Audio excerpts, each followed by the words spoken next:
Baik, nama saya Martinus Marpakado. Saya jurusan Manajemen Akuntansi. Di sini saya akan mempresentasikan tentang tugas saya manajemen aset. Langsung saja, yang pertama, istilah-istilah manajemen aset. Manajemen aset adalah proses sistematis menyebarkan, pengoperasian, pemeliharaan, upgrade, dan membuang aset biaya efektif.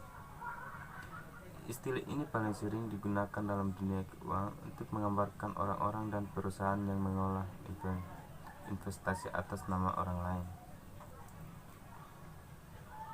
Yang kedua, pengertian aset dari sudut pandang ekonomi dan akuntansi.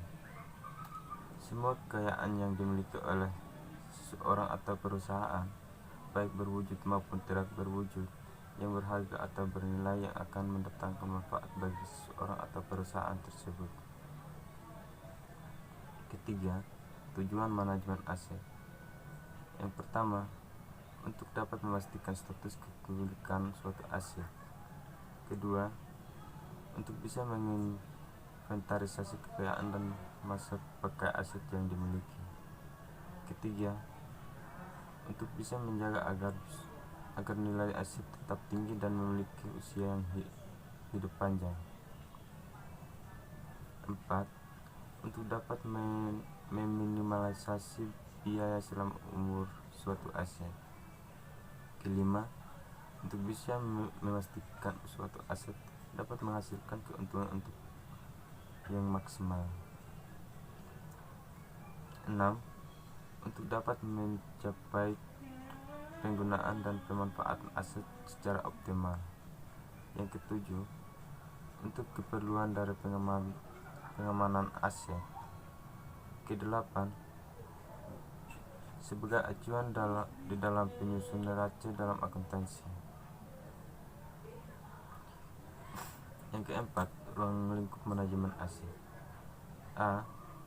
Inventarisasi aset terdiri dari dua aspek, yaitu inventarisasi fisik dan yuridis atau legal.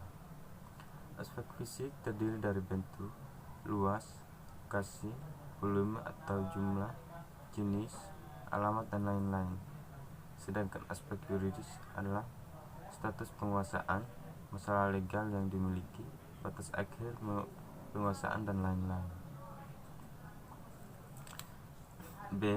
Legal audit merupakan suatu ruangan lingkup untuk mengidentifikasi dan mencari solusi atas permasalahan legal mengenai prosedur penguasaan atau penglihatan aset seperti status hak penguasaan yang lemah,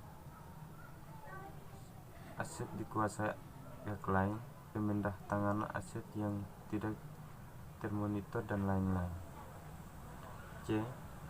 Penilaian aset merupakan suatu proses kerja yang untuk melakukan penilaian atas aset yang dikuasai.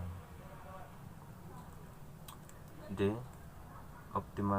Optimalisasi aset adalah mengoptimalkan potensi fisik, lokasi, nilai, jumlah atau volume, legal dan ekonomi yang dimiliki aset tersebut. Terakhir, E. Pengawasan dan pengendalian aset. Nah, mungkin itu saja yang saya presentasikan. Apabila ada kekurangan dalam presentasi saya mohon maaf. Saya mengucapkan terima kasih. Salam. Saya juga lagi jomblo yang belum punya pacar. Mob City Channel.